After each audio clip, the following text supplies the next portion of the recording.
It's just a bit of a follow-up video to the one I did there yesterday about Indian cricket and that game of cricket that I saw there the other night and how I thought it was fixed. As I was watching the game, it sort of made me just reflect on my life and just my observations of a few things as I read through the Bible. So at the moment in the Bible, I just finished First Kings and I'm up to Second Kings, and it's all about now. It's just all about the decline of Israel.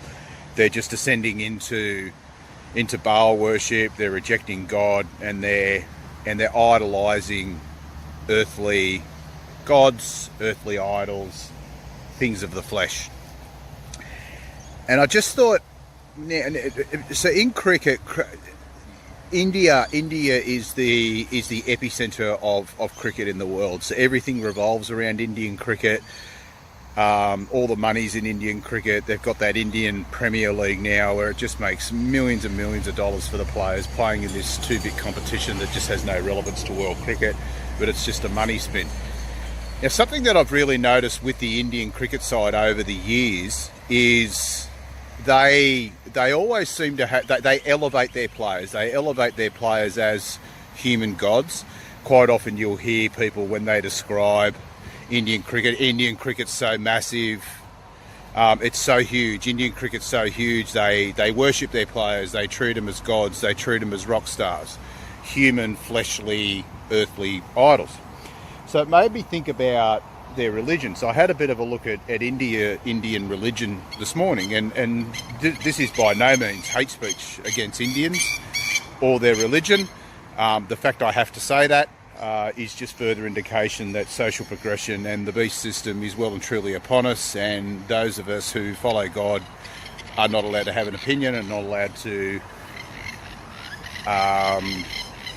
elaborate on that opinion. So basically most of the Indians, as it looks like it's about 3/4, 4/5 of the Indian population are Hindu. So I had a bit of a look there this morning, not a big research, just a bit of a research at Hinduism.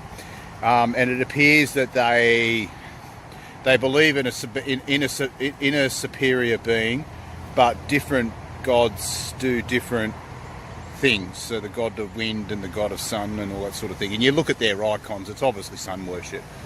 I mean, let's not tiptoe around it. It's obviously sun worship, and it just manifests in Indian society. You can see it. So they follow this religion, this Hindu religion, which is not of God, which is of human gods, which is of fleshy, earthly gods. I don't know if it's about human gods, but it's more about fleshy, of the earth gods. It's certainly not of the God of Abraham, Isaac, and Jacob, the real God, who created the earth and who's not physically on the earth. He's a spiritually invisible being who's not with us on the earth, but he is here in spirit inside all of us.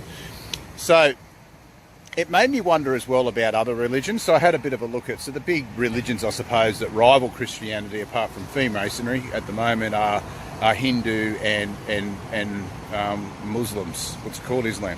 Now I had a look at Islam, and Islam didn't actually happen until 700 years after Christ. So, well, what goes on there? So after 700 years after Christ comes, so we're, 4,700 years into a 6,000 year earth, and the big event happened 700 years ago, and you just start up a religion, and then, that's the most popular religion on earth.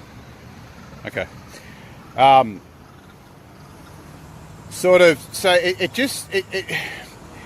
It's all sort of happening for me symmetrically, this, because in Second Kings appears to be about time as not Islam, that Hinduism was created. It was around about the same time as Hinduism was created in the Bible, and about the same time as Second Kings. It all happened at the same time, and it just makes me wonder now if the Indians are part of the 12 tribes as well, and they're still doing it.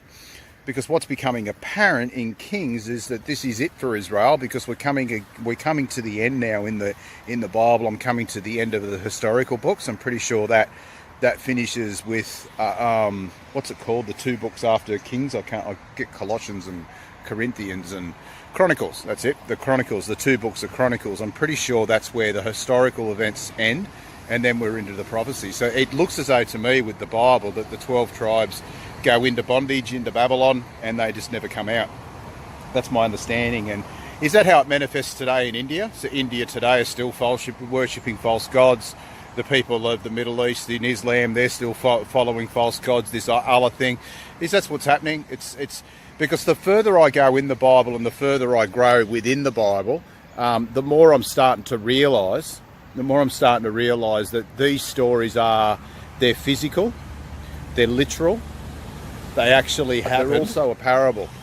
And this is one of the great things about the Bible that keeps it relevant today and throughout all time. And it's just the it's the only book. It's the book of ages. It never changes. And I think that's how the stories were written, because they really apply in these days.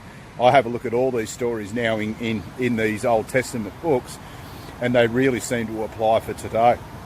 So I just saw it there in the cricket, and these are the sort of bombs that are going off for me at the moment. Just see the cricket, you see the idol worship, you have a bit of a look at what Hinduism is, a bit of a look at what Muslims are, and it's all there. It's all just idol worship. It's all about having heroes in the flesh, and it's about keeping you away from God, the real God, and that's the God of Abraham, Jacob, and Isaac.